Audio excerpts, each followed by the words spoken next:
At some point, you realize that pushing harder isn't fixing anything. If it were, you wouldn't feel this exhausted. The pressure gets louder, and then the self-criticism gets sharper. And instead of changing, you feel like you're at war with yourself. That's when it hits you. The problem was never about effort. The problem was the fight. Because reinvention isn't like flipping a light switch. It's more like deciding you want to fly somewhere and then realizing you don't even have a ticket yet. You haven't packed. You haven't arranged the ride to the airport. You're still standing in your living room, staring at a suitcase you haven't cracked open in years. And somehow you're already judging yourself for not being airborne. That's the war. We romanticize reinvention as arriving, but most reinvention happens in the rupture. It happens in journal pages that no one sees, on long walks, in ceiling staring at 2 a.m., in spreadsheets and doubt and quiet longing, in the slow, uncomfortable recognition that the life you built doesn't fully fit anymore. My own European longing didn't become real in a cinematic moment.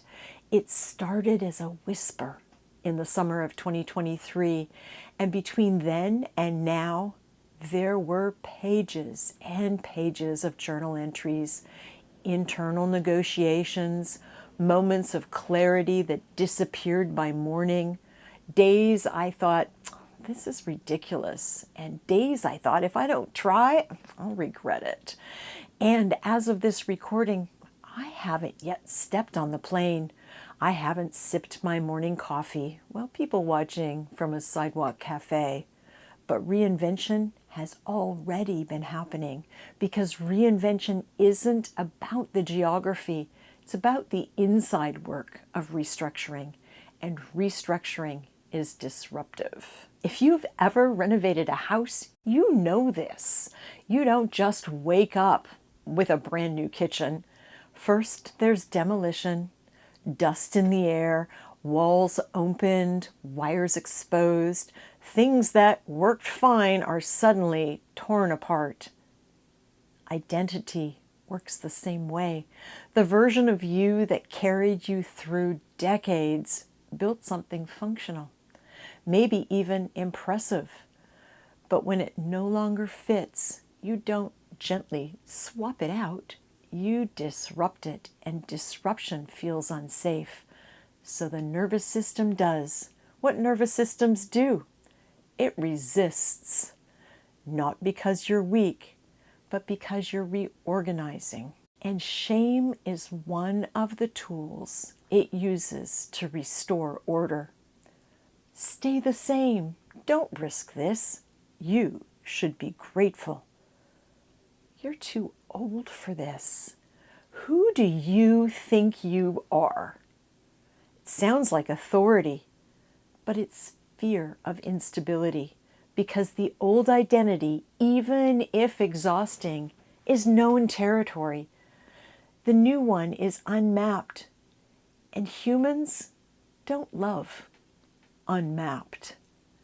So instead of recognizing that we're mid-renovation, we accuse ourselves of failure. We stand in a half-demolished room and say, why isn't this finished yet? Because we're still tearing out the cabinets. Because rewiring takes time. Reinvention without recognizing the disruption is like expecting to be in Paris without ever booking the ticket or digging the suitcase out of storage. It's not laziness, it's process. But here's where it gets heavier. If during that process shame hardens, it turns into self-loathing. It stops sounding like I should try harder and starts to sound like I always mess things up. I'm incapable. I'm foolish for even wanting this. And now you're not just renovating, you're attacking the foundation while trying to rebuild it. You cannot expect to build something new while attacking the part of you that built the old thing. You cannot create internal safety while internally scorning yourself. Reinvention doesn't require you to hate who you've been. It requires you to understand her, to recognize that the identity you're outgrowing once protected you.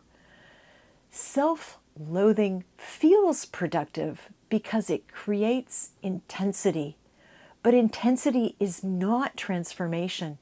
It's just heat. Sustainable change requires steadiness, and this is where self-compassion enters the room. And let's be honest, self-compassion can feel like a heavy lift. If you've spent decades motivating yourself with pressure, kindness can feel foreign, even weak or indulgent. It can feel like you're letting yourself off the hook. But self-compassion isn't softness in a fragile sense. It's structural. It's the antidote to self-loathing.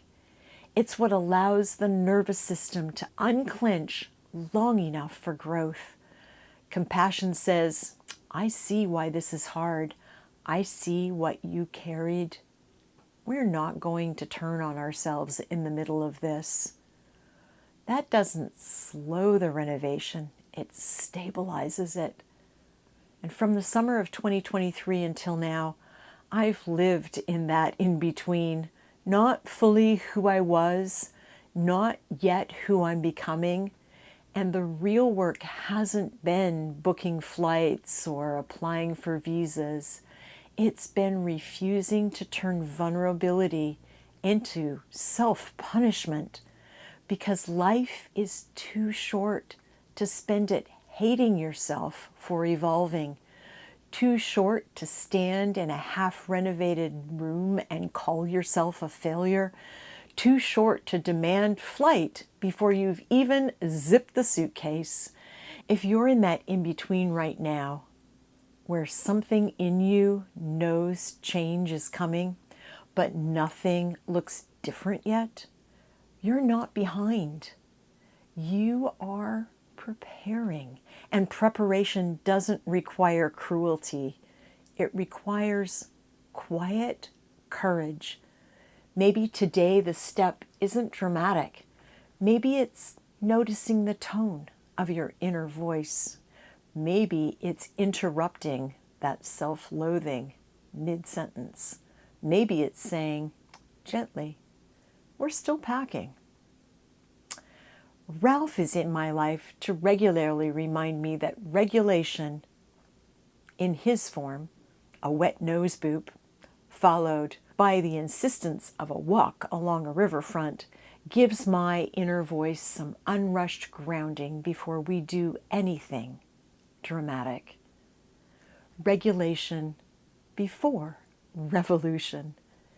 If this conversation resonated, you might want to explore some of the earlier reflections in this playlist, the ones about awakening the dream, nervous system safety, and what happens when identity begins to shift. You're welcome to wander through them at your own pace. No pressure to binge.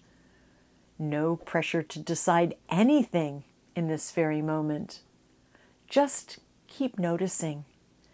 And if you're so inclined, you can share the things you are noticing in the comments. Reinvention isn't a single leap. It's a series of steady integrations.